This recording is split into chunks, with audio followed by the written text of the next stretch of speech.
morning, Southwest Middle School. I'm Kate Ewing, and today is Wednesday, January 30th, unaided. This is your Late Start News. This semester, we came back to school with a new PA system. Here with some more information about that is Caleb Jenkins.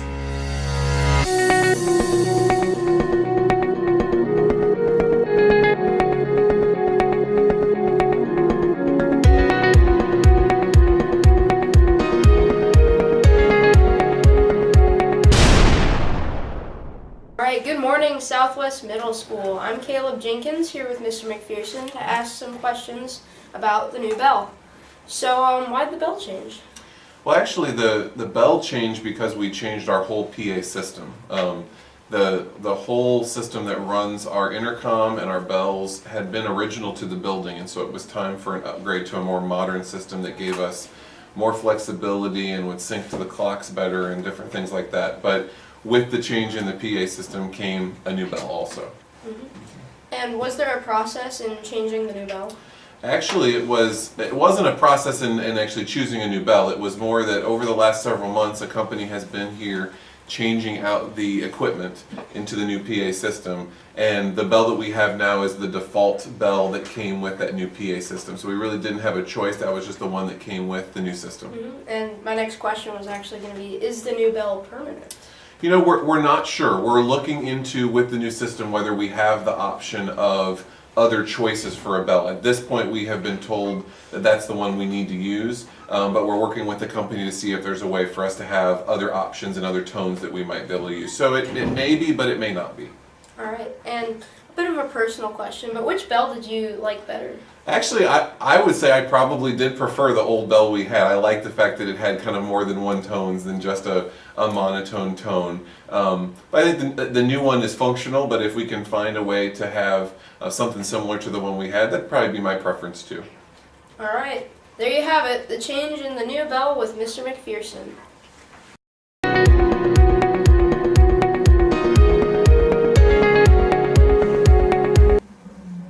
Thank you, Caleb. As we move into February, more of you might be thinking about Valentine's Day. Here with some of Valentine's Day's history is Amani Villa.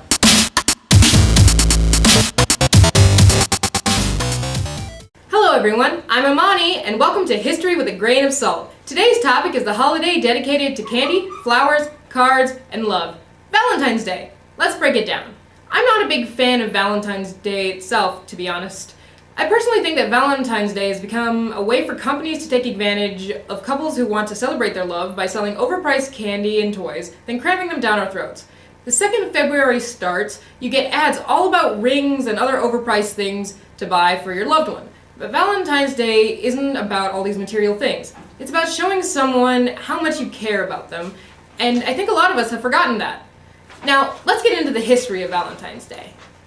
While some believe that Valentine's Day is celebrated in the middle of February to commemorate the anniversary of St. Valentine's death or burial, which probably occurred around AD 270, others claim that the Christian Church may have decided to place St. Valentine's feast day in the middle of February in effort to Christianize the pagan celebration of Lupercalia.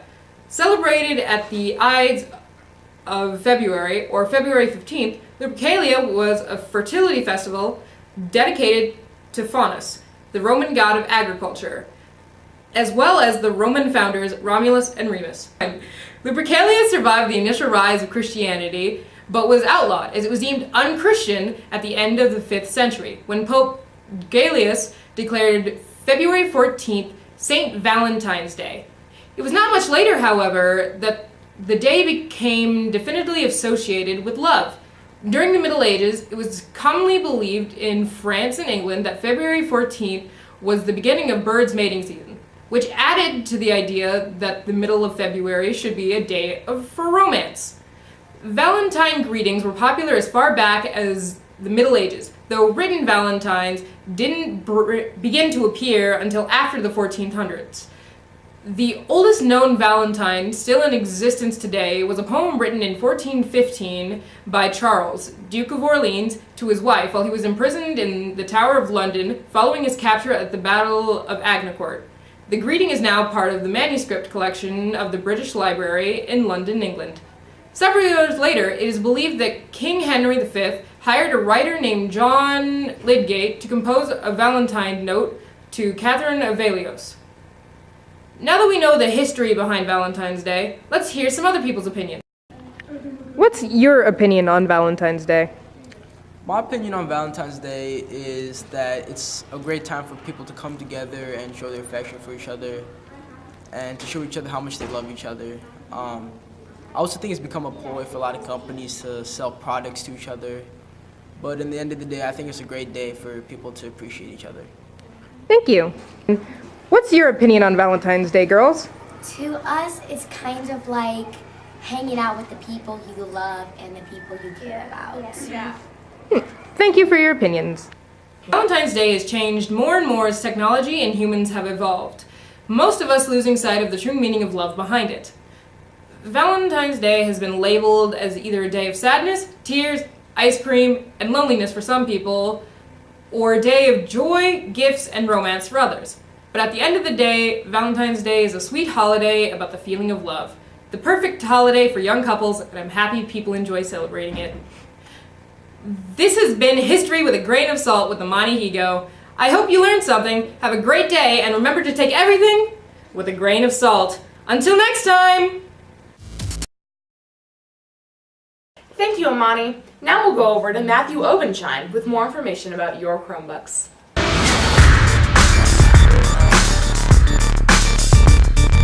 Hello and welcome to Random Talk News. I'm Matthew and today's subject is video games.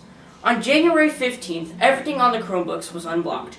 You could play any game, go to any website, and it would let you. You just couldn't watch YouTube videos. Many people were wondering why. So I asked people and students around, and here's what I found. Students thought another student hacked the system, like they went into the code and unblocked everything. But when I asked teachers and the principal, they were just updating the system. That was your Random Talk News with Matthew. Thank you. Thank you, Matthew. Here's a look into Fine Arts Night, which is happening this February 8th.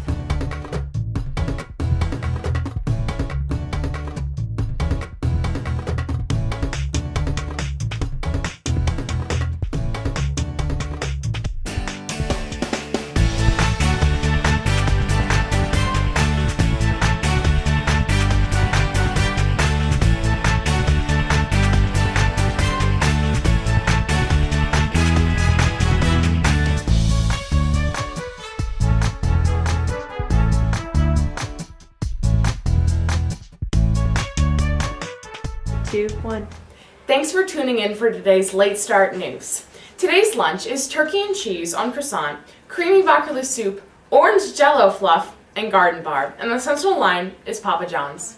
Thanks for watching and have an amazing day, Southwest Middle School.